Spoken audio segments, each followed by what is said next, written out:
oran maayo laakiin mid baan idin leeyahay Muuse Biixi hadda moodaysan madaxweynaha Jamhuuriyadda Soomaaliland waa madaxweynaha xaraf iyo xaafadiisa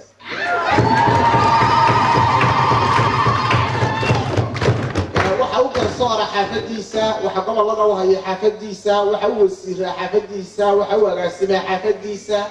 waxa uu shaqeeyaa xaafadiisa waxa uu kontaraagyada siiyaa qoyska iyo carruurta uu dhalay waxa uu shaqo geliyaa carruurtiisa waxa uu u rartay halkii ummadda laga maamulayay xaafadiisa sidaa daraadeed Muuse Biixi madaxweyne nooma aha namana matalo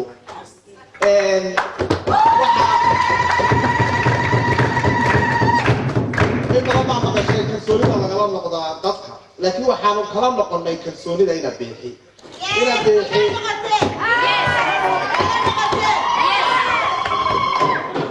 waxaan filayaa sababta kalsoonida lagala noqonayaa waxa weeye isaga ay nagala noqday kalsoonida oo yiri beel baan maamulaya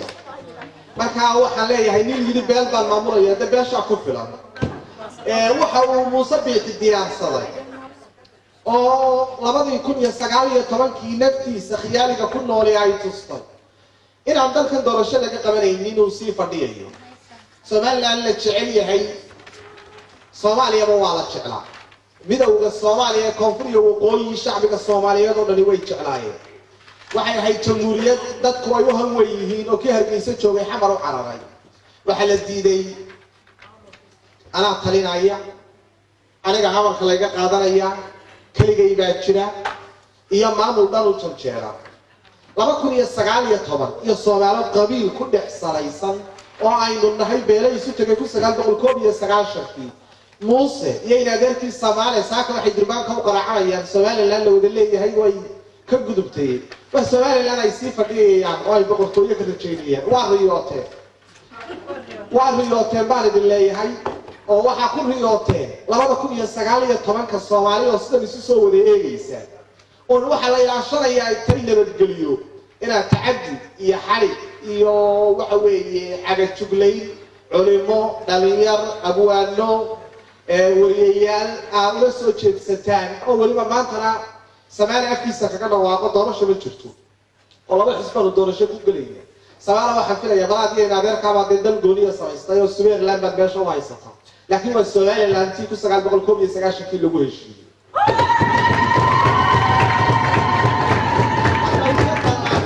أعطي السؤال اللي أنت كتلاب سطي السؤال اللي أنتي لو وضعها حاجة سامجة أود ملترية أود دقارها واحضر الشدة يتيين تأمدا إنهار الله قاضي أو هم جدي هاي اعتراف أي سبب الشيء السؤال اللي قيس كلها تكعنت اللوجليو إذا بدي دور الشدة أنا ما أنت لا سهر يستاجر الشعبي ده laba xisbiga doorasho iska galaya horta waxaan filayaa xisbiyada dabahooda waxa lagu lidayo waxa ka duligaysanaya aan ka dul mudaharaadaynin nolosha iyaga nabarko u diraya Muuse waxaan leeyahay halkaas fadhiga oo maamul baraya ha ku riyoonin intii lagu talagalay inaad habeen dhaafayso ha ku riyoonin inta tacaddiga iyo qoysu shaqaynta iyo dhulboobka iyo hantida dadweynaha ku soo tafaxaydatay inta la dhex fadhido shacbiga Jamhuuriyadda Dimuqraadiga Soomaaliland iyo maamulkii ku 1990 lagu ballamay adiga iyo xaafadiinu xaraf la fadhiisatay Soomaaliland durbaanka kugu tumayo in Soomaaliland taasi sii jirayso nabadgelyada waanu ilaashanaynaa waanu jecelahay laakiin uga dul qaadan mayno caga jugleyn u dul qaadan mayno xilxilka wariyayaasha culimada diinka iyo carruurta iyo dhalinyarada waana riyoonaysaa maalmahaagu waa tiro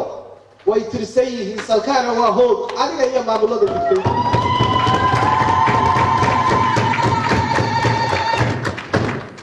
idinka warrami maayo in badan bacasharkaasi socday oo dadweynaha waxa weeye bugaagta hortiina yaale oo qorayna ay waxa weeye macluumaadka idinku wada qorayin dhamaanteed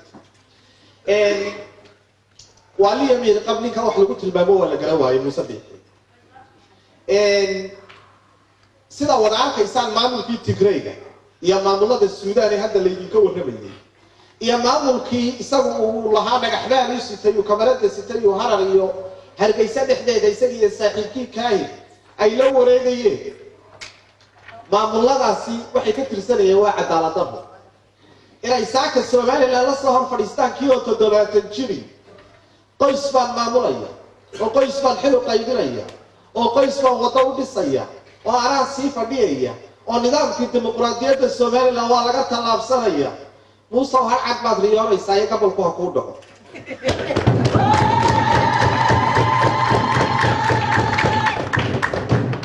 har cad baad riyoonaysaa ee waxaan jeclaan lahaa inaad seexato oo riyooto markaad leedahay Soomaaliland waa u sii fadhiyaya inta halkan joogta iyo inta kula joogta iyo inta ka maqan waxa ilaalinaya waa nabadgelyada Soomaaliland laakiin cabsiina biixi iyo askar meesha joogta afartii kaalay Soofiya Union-ka Jaale Maxamed Siyaad Barre laga haray ma noqonayso mid dadka loogu cagajugleeyo kacaankii Jaale Maxamed Siyaad Barre waxa uu ahaa mid cirka iyo badda iyo dhulka intaba maraya quwadii labaad ee qaaradda Afrika oo way habeen buu ka hulaaray oo laba gaari oo baligooda lala tagay ayaa kala diray caaqilka ku ag fadhiya iyo beelaha ku ag fadhiya iyo suldaanka ku ag fadhiya iyo beelaha darafiyadu awood yarin dadku ma helayaan laakiin waa dadka soo daalay qori iyo dagaal iyo qax taariikh oo dhalaanayana dhistay laakiin dadku sabir bay leeyihiin sanad ka hor Soomaaliland dadka qaarkood madaxweynaha ku gooranayeen meesha fadhiya saakana waa leeyahay qab waxay ku kala saaraan bay Muuse biyo xoog garan waayo bas si fadhiyay laba sano oo dambe waqtigaas oo gabagabo waxaase Soomaaliland ka siyaadinay nimankii DB wala yaabana cadaalad darro ku tilmaamayay beel baa bari ka soo duushay Soomaaliland lahaa mikrofoonada wada sitay wada qoyskii ilmaadeer ka haydeen waxa filayaa waxa la xabaaray oo ay geeriyoodeen maalintaad adigu qabsatay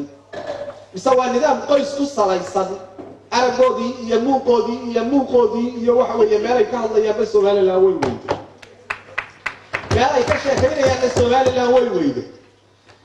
qabyaaladii Soomaaliland ma dhisayso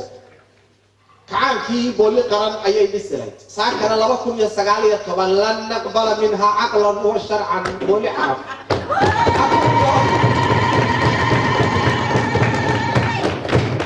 maalinta dambe waan xaluusanayay hadal badan ma jeclin aan sii raahdo laakiin waxaan leeyahay Muuse waa riyoonin u soo toos waaqa u soo toos maalmahaaguna waa tirsan yihiin salkaana waa hoog adiga iyo cadaalad darro iyo inta ku ag fadhidaaba qofna uu ku riyoonin ina bixiino sii fadhiyayo maalmo dambe oo uu sii joogayo hadduu sida ku sii socdo Soomaaliland la wada leeyahay bariya ma aha waa qasab